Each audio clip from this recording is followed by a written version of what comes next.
So what is up, guys? Nick here, helping you to master your technology. Let's take a look at the highest priced iPhone 15 Pro Max and compare it to the Samsung Galaxy Z Fold 6.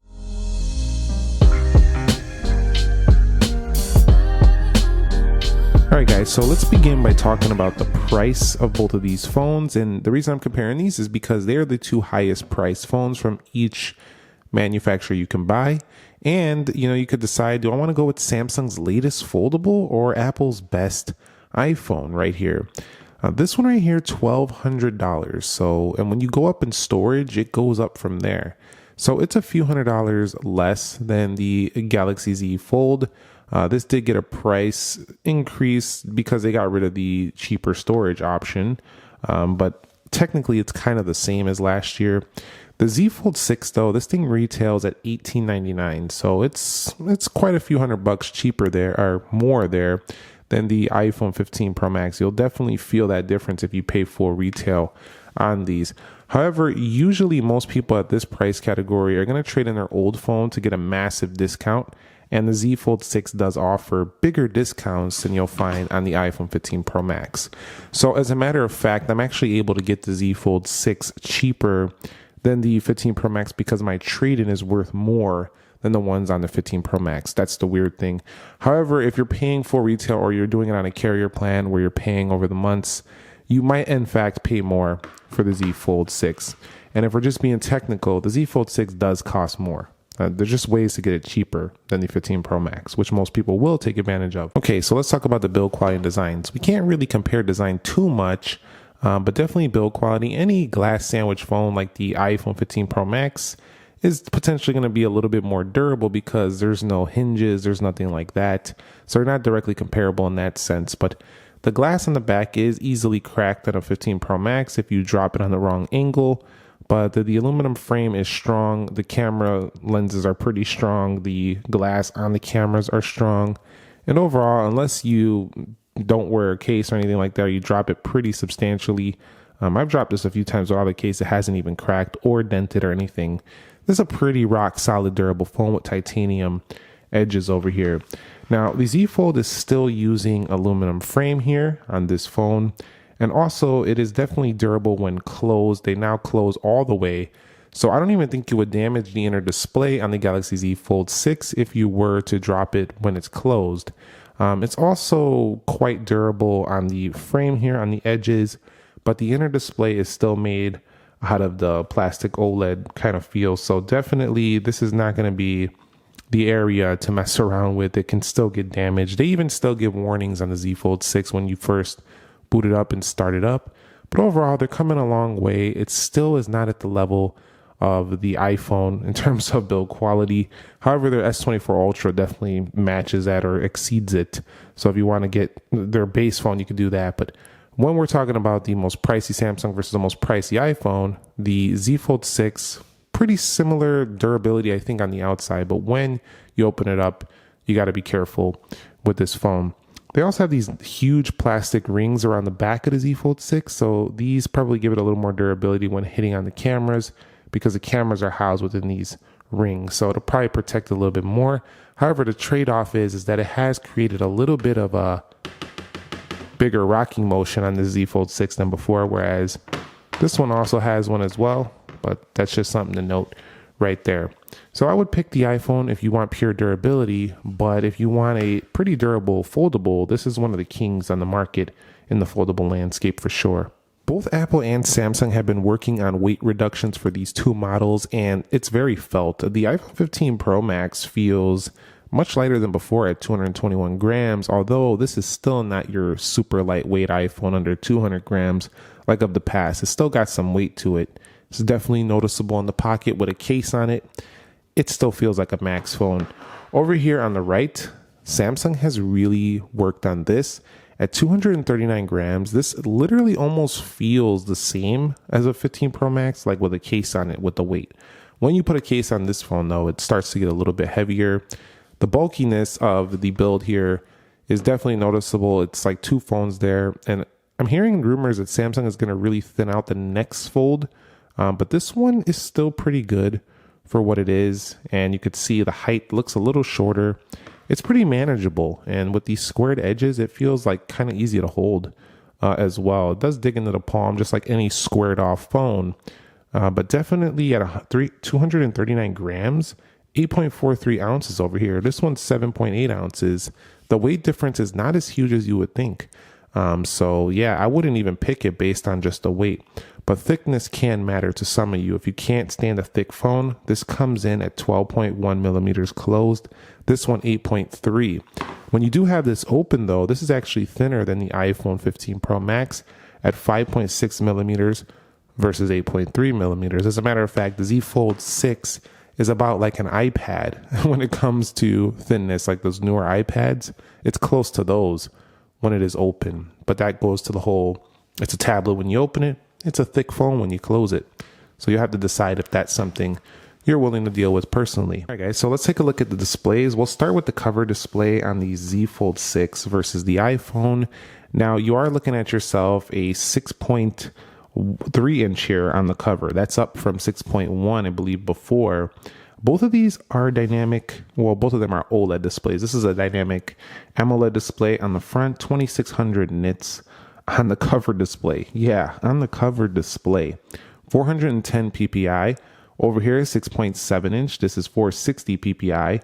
This aspect ratio is definitely much more narrow than this one. However, it's definitely wider than it was before, and I think more usable than it was before. Now, the iPhone is definitely more toned down than the vivid look of the Samsung right there, as you can see in this example. But definitely both very good. Both have always on displays. But where it really starts to change big time is when you go into the inner display for the Z Fold 6. That's where things really start to take a turn over here. So let's go ahead and take a look here. Now it's basically no comparison. And then you could go ahead, well, can't pinch in right there, but you could see right there just a massive difference in the tablet experience of this phone when using the display.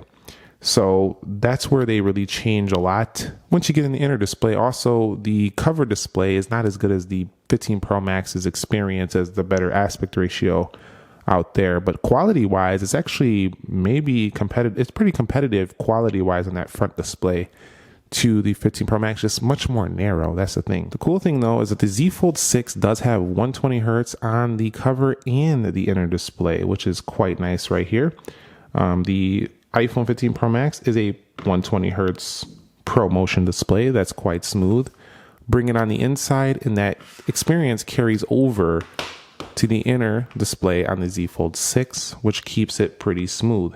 Now, I will say that the display, while smooth, seems to be a little more smooth on the iPhone when it comes to animation. Sometimes it gets a little jittery in certain apps on the Z Fold 6, but it's not that noticeable, especially when you're just using the base apps that come with it, the Samsung apps.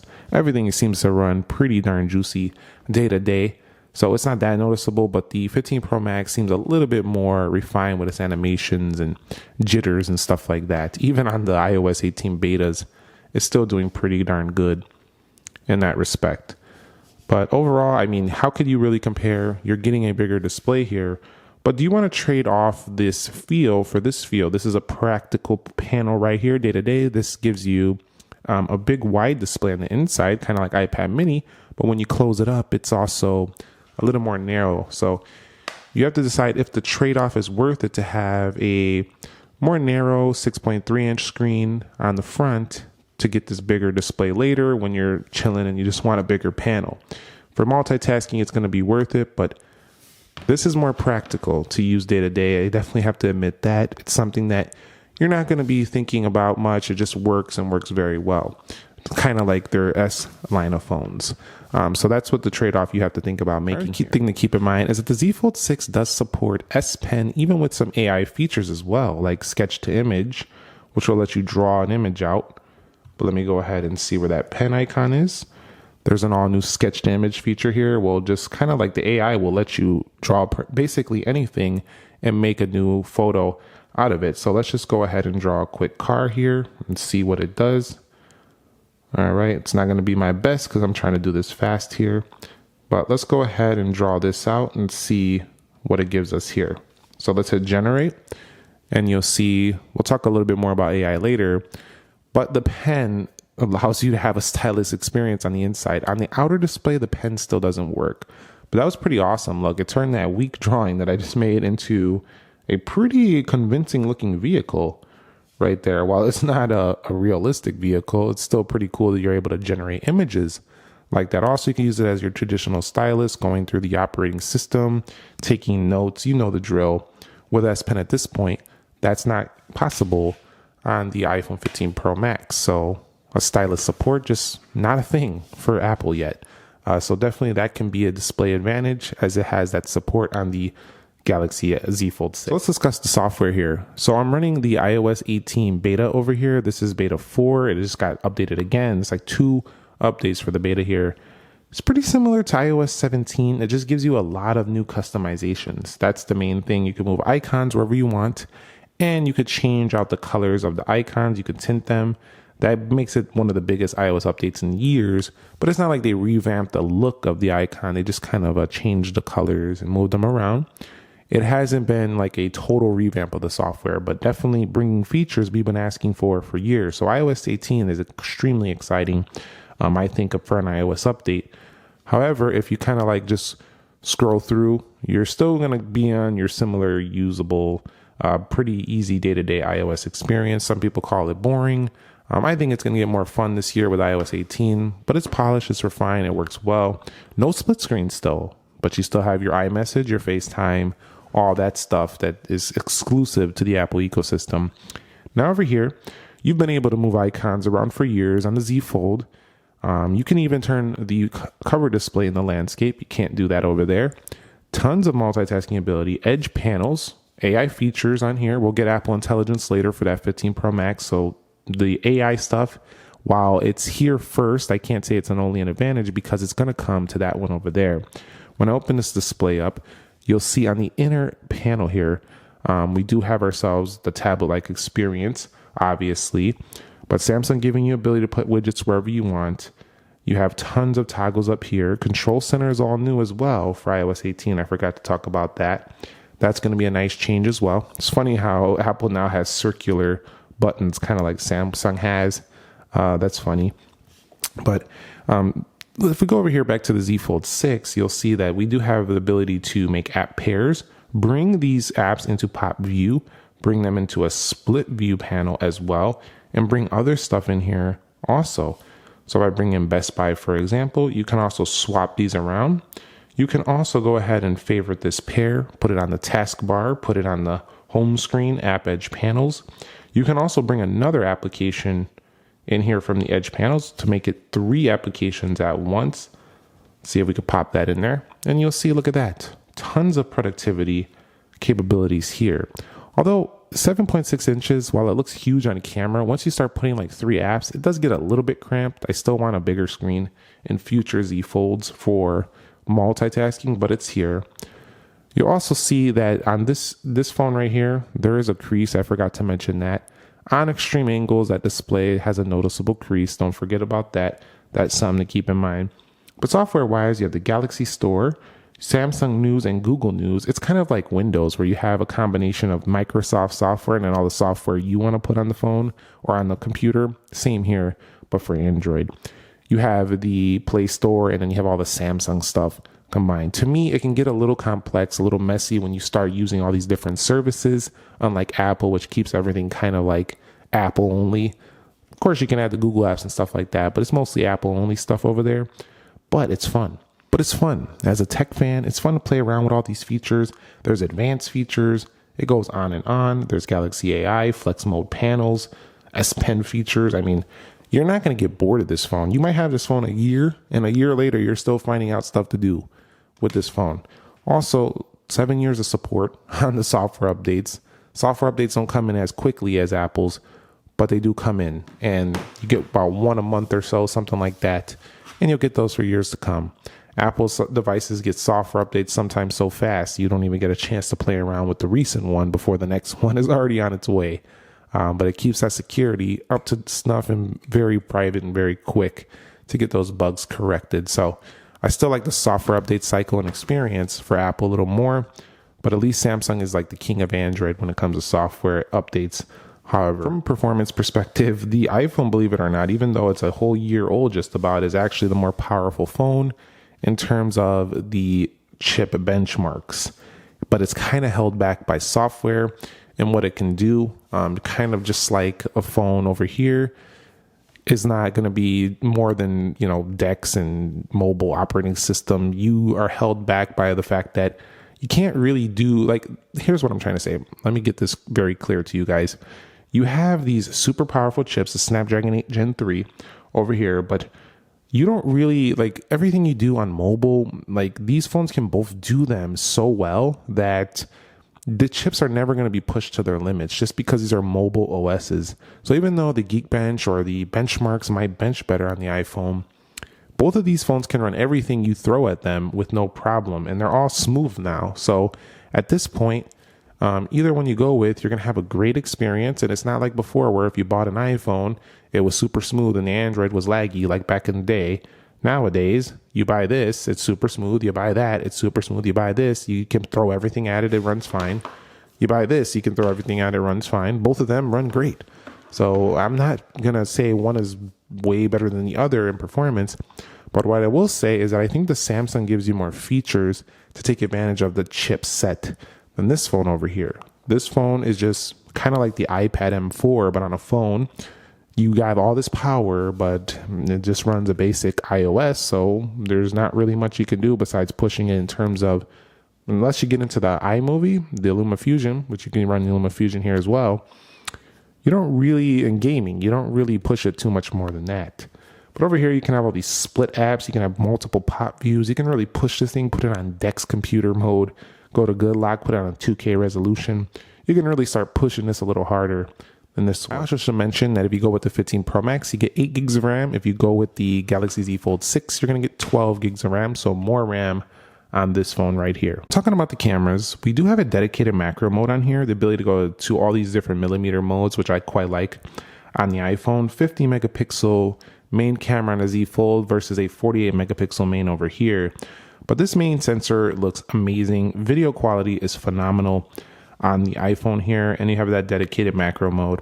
Now on the front camera, we're also looking at a really nice camera as well. This is a 12 megapixel camera, although it could be better. They need to improve this. It still matches up very good with the rear. 4K 60 on the front. And the cinematic mode is really, really nice. Overall, I feel like this is more of your dedicated camera phone. I find the results to be a little better on the iPhone, especially the video, stuff like that. It just seems like the pick if you care only about the camera. But that's not to say the Z Fold is a problem, because it's not. It's actually much better than you would think. You can go into a 50 megapixel mode, 12 megapixel mode, you can go 3x. You can even zoom further than the iPhone, even on this model, but they're zooming on these non-ultra phones. Gets a little grainy. It's not the best. It's not my favorite. In terms of the zoom on these phones, I like that it's there, but it's not like ultra level cameras. I feel like they should put the ultra cameras on here already. All the settings are right in here, and of course, in typical Samsung fashion, you are going to get all your settings modes that you like from Samsung, so that's quite nice as well. Now, the selfie camera, we are looking at ourselves a 10 megapixel cover display camera right here, which is pretty good. I mean, it's not actually bad whatsoever. So they're not really ripping you on the camera. They're giving you a solid setup here, which is quite nice. Then on the cover display, I would not touch this camera at all for this one, because of the UDC. It still doesn't have anywhere near that cover display camera.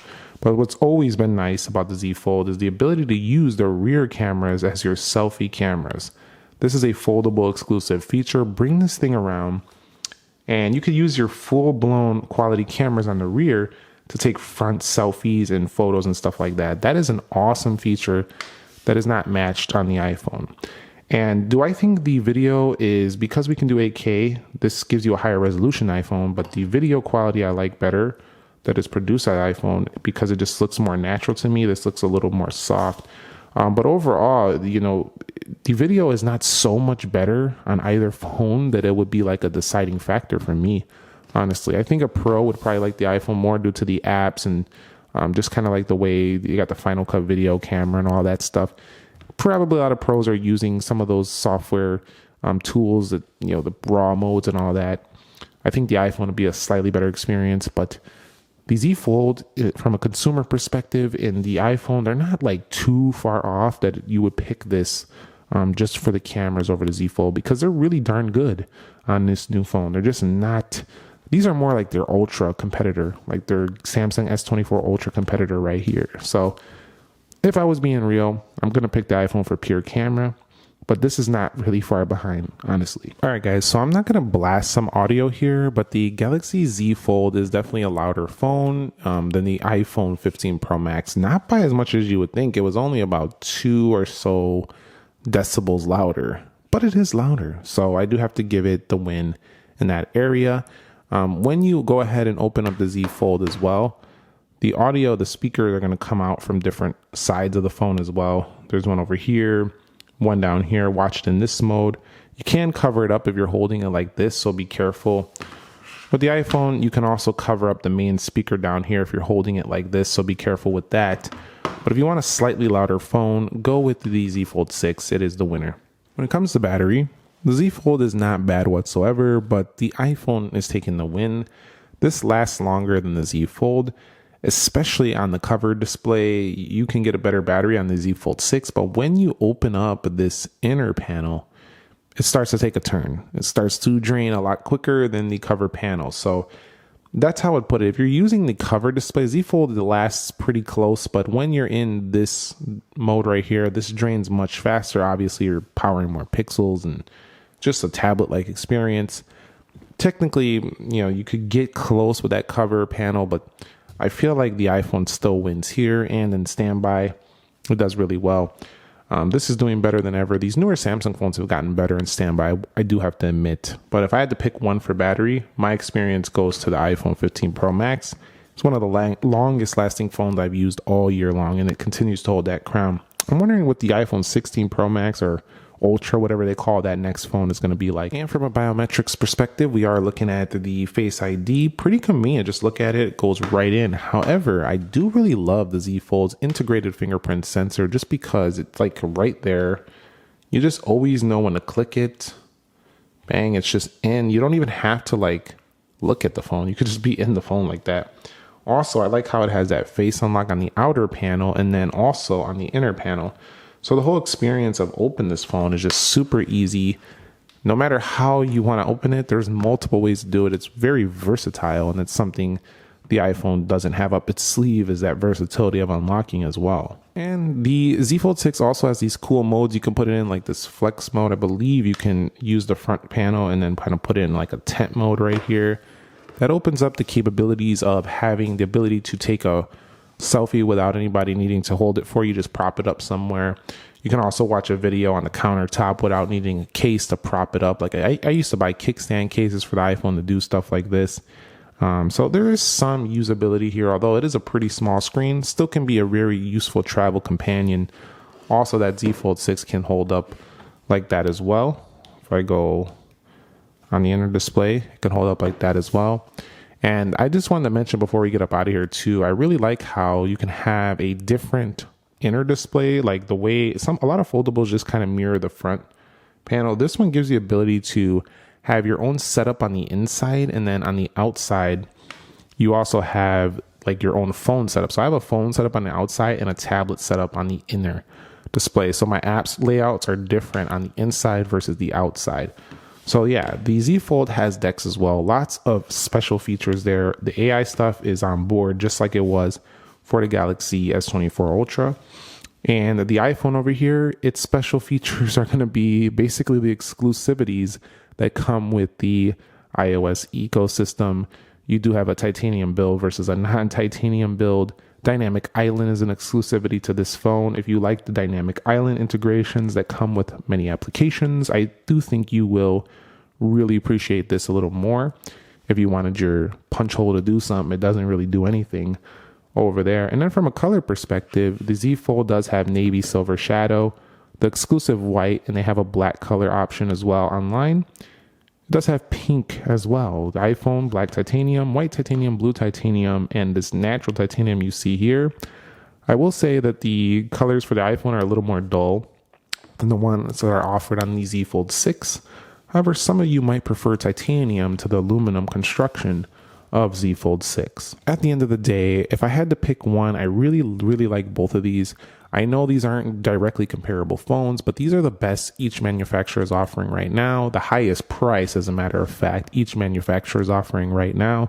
Some would argue, no, Nick, the best Samsung that's offered right now is the S24 Ultra. That is a project on the side that Samsung is doing. And I wouldn't disagree with you if that's your take. I'm just saying I wanted to compare these because both of these are the highest price from each manufacturer. I do want Apple to make a foldable. I think it's getting to that point now. I think a lot of people have interest in it, but I think they want to see something different. I think they want to see one from Apple. Let me know if you agree down below. Like an iPad inner display, iPhone outer display.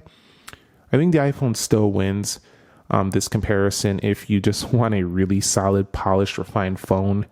This does have some durability concerns on the inner display still. It still hasn't been refined it has been refined, but it still hasn't been upgraded, like way upgraded over the past like 2-3 iterations.